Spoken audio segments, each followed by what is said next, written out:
Bonsoir, mesdames, messieurs. L'histoire se répète. La mosquée de Gatineau, située sur la rue Loy, c'est dans le secteur de Hull, a de nouveau été la cible de vandales. C'est un deuxième incident en une semaine. Bonsoir, Lucas. Bonsoir, Michel. Alors, il n'y a pas de doute, là, on parle vraiment d'un crime haineux. Oui, effectivement, vous allez comprendre pourquoi. Regardez bien les images de la mosquée située sur la rue Loy, dans le secteur de Hull.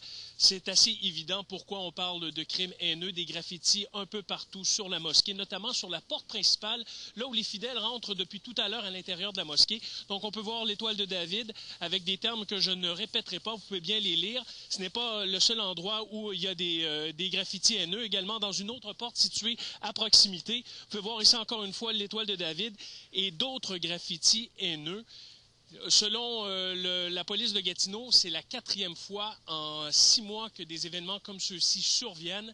D'ailleurs, ici, à la mosquée de Gatineau, on lance un appel au calme. Je propose d'écouter le secrétaire du conseil d'administration. Les autorités policières, toutes les autorités policières, qu'ils doivent prendre tous les moyens possibles pour arrêter là où les personnes qui ont fait ça. Et que ça doit être fait. L'autre chose aussi, c'est qu'on demande à la communauté de garder son calme et sa sérénité face à cet acte de provocation. Bien, alors, Lucas, est-ce que l'enquête policière progresse? Oui, effectivement, Michel, l'enquête policière progresse.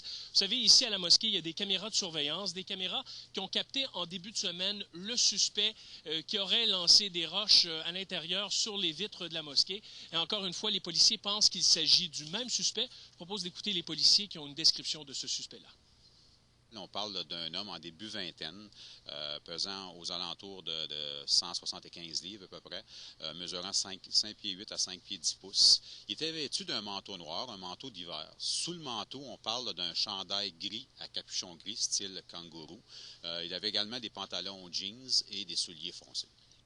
Alors, Michel, il y a eu plusieurs réactions aujourd'hui, notamment au cabinet du premier ministre Harper, où on dénonce ces graffitis haineux. Il y a également l'organisme Care Canada qui demande un peu de tolérance et qui demande que les citoyens se mobilisent pour empêcher ce genre de crime. Mais également les gens du quartier qui disent que c'est un quartier tout à fait tranquille, que les gens qui viennent ici à la mosquée, ce sont des gens qui sont tout à fait pacifiques. Je propose d'écouter une voisine que nous avons rencontrée un peu plus tôt aujourd'hui.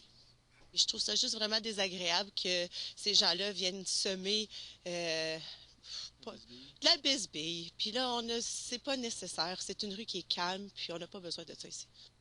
Alors, Michel, l'enquête policière se poursuit. Les policiers confirment que les patrouilles seront encore plus nombreuses ici dans le quartier, tout près de la mosquée de Gatineau, sur la rue Loy, dans le secteur de Hull. Allez.